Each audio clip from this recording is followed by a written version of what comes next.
Hello, my name is Joseph Amlung, and I am going to walk you through a brief technical showcase of Open Concept Lab, an open source and globally focused terminology management system. The OpenHIE architecture describes a terminology service that acts as a registry for standards, dictionaries, and more. It acts as the source of truth for normalizing clinical data and achieving semantic interoperability. Here are some basic examples of what a terminology service should do. It sees if a code system like ICD-10 is available, it sees if codes exist, it looks for code translations, and it looks at value sets. OpenHIE has a document with more guidance and details about this. This is the terminology management maturity model that we at Open Concept Lab frequently work with. There are many details here, but the key point is that we mainly serve countries and organizations at the emerging stage of terminology, and we help them overcome the difficult transition to the next stage, which is a shared electronic reference. We have learned that just providing routes to do terminology service functions is not enough. We need to help with the setup, deployment, presentation, and use of terminology content, not only for vocabularies like ICD or LOINC, but also for ministries of health and other organizations aiming to align their health system both internally and externally. This is where Open Concept Lab comes in. It's an open source, globally focused, cloud-based terminology management system dedicated to helping the community collaboratively manage, publish, and use metadata. This shared central service alleviates the need to implement local infrastructure until business requirements are more sophisticated. It has a powerful API that gives real-time access for any system to get the most up-to-date terminology content. The OCL Toolkit consists of 3 primary products. There is the terminology service, which stores content and makes it API accessible. The term browser visualizes this content and makes it browsable for users, which helps the users make sense of the terminology content. The OpenMRS Dictionary Manager is a specialized tool for managing concept dictionaries that utilize the OCL backend. These tools come together in OCL Online, where key terminologies are readily available for use in the cloud. I want to start with a simple scenario that we will use for this demonstration of OCL. Imagine that you are a person at a Ministry of Health that aims to establish a national health data dictionary. You have some lab and diagnostic codes to make available to your Health Information Exchange or OpenMRS instance. This is new information though, so you want to present the content in a way that feels natural and authoritative to your users. You'll also want the codes to be available in a technical format so that integrating systems can digest them and put them into practice.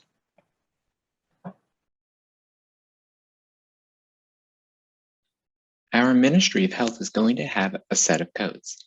Here we have codes for labs and diagnoses that are being endorsed by the country. They are mapped to standard codes from other vocabularies like ICD and CL. Then we need to get it ready to import into OCL.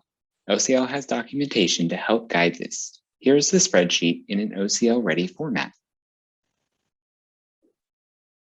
We can load the spreadsheet into OCL from the bulk import interface.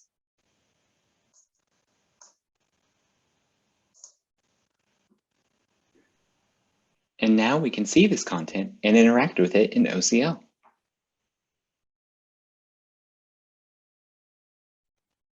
Now that we got our concepts into OCL, we have some more steps we can take with them. First, we can map concepts to related concepts from other vocabularies, or even within our own source if we wanted to. For example, this concept here, asymptomatic HIV infection, maps to the ICD-10 code Z21. So in OCL, we're going to create a mapping. This will be a same as mapping, and we're going to connect it to the ICD-10 source with the code Z21.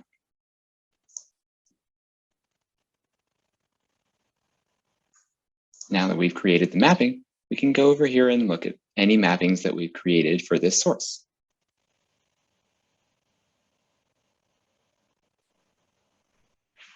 In addition to creating mappings, we may also want to make collections of concepts like a value set. Let's make a collection out of smoking concepts. We're going to select these 2 concepts and add them to the smoking collection in this demo organization.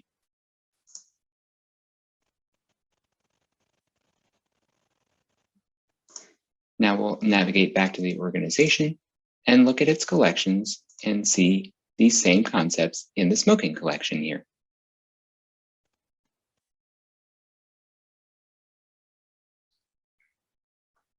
At this point, we may need to make some changes to our content.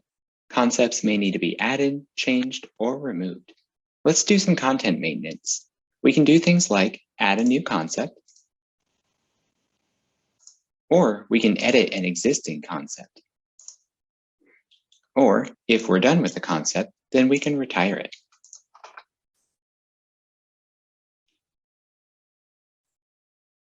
Once we've made all the changes to our source that we want to, then we can add a new version and release it for the world to use.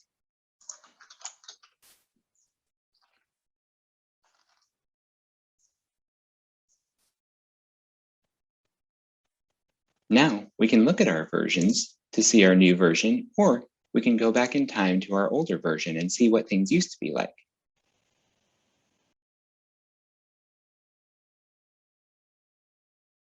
One issue that content administrators may face, however, is how to display content in a way that makes it easier to find specific things. This is where the term browser's configuration interface comes into play. For this example, we won't go into technical configuration details, but I've already configured a view for this content ahead of time. Instead of viewing all concepts in OCL's default tab, we're going to change the view to a configured view. This view has been configured to separate out content into tabs. We have an About tab where we describe our organization. We have a Diagnosis tab where we can show all of our diagnosis concepts. We have a Labs tab where we show our lab concepts. And we have our smoking starter set for those smoking specific concepts. Using this configuration, we're making this local content feel more comfortable for users with very little time and effort. There are other more advanced features too, like creating custom filters. Upcoming changes include the ability to change colors, add background images, and other features to make your content feel even more trustworthy to your audience.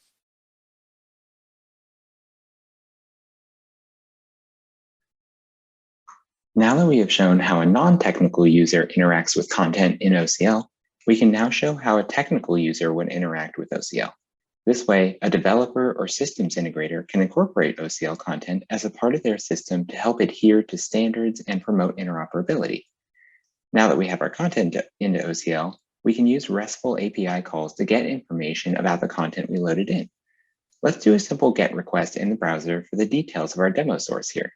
OCL has a copy URL button for this.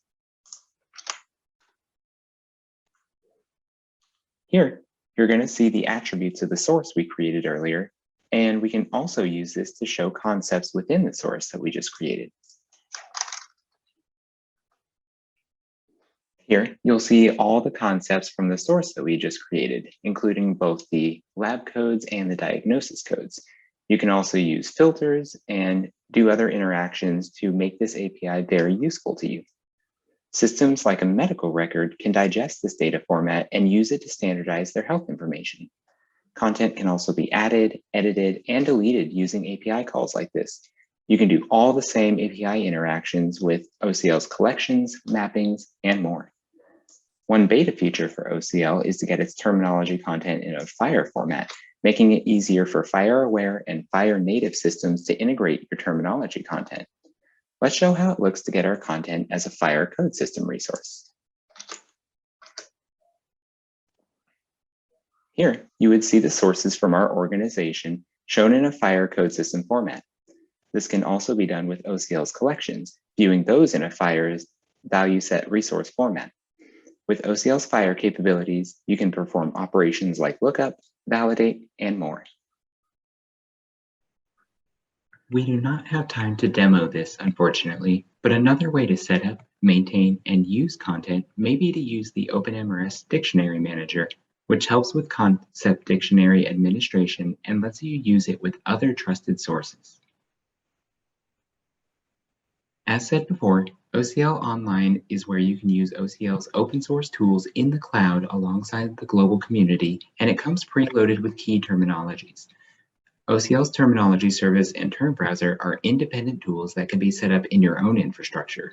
But if you're wanting to get started with OCL right away, then you'll be interested in OCL Online, the community-centered Terminology Clearinghouse. This is a centrally hosted site where you can use OCL in the cloud alongside the global community. This helps you use publicly available content and immediately get started without having to install OCL on your own servers. Over time, this will feature reference terminologies like ICD, metadata like PEPFAR's MR content, and other content like HL7 code systems and value sets. This is also where you can upload your own content and immediately start mapping to reference terminologies and sharing with those who want to use your content. If you want to learn more about OCL, please visit our newly launched website, the go-to resource for the OCL community, as well as a place to access links and descriptions for our tools. Just a note about where we're headed. We have a technical roadmap available both on our website and in these slides here, where we talk about our goal for enhanced infrastructure, scalability, and core capabilities. We're enhancing the user experience. We are adding key reference vocabularies into OCL Online, and we're doing community building and user engagement. We also continue to grow and make new partnerships and improve on our existing partnerships, including with World Health Organization and PEPFAR with their SMART guidelines, along with working on the concept dictionary management aspect with OpenMRS. For more updates, please visit the OCL website to join our mailing list to get all OCL updates and blogs. We'll be doing demo videos, presentations, and more. If you ever want to learn about how to make OCL a part of your eHealth architecture, please join us. Thank you for your time.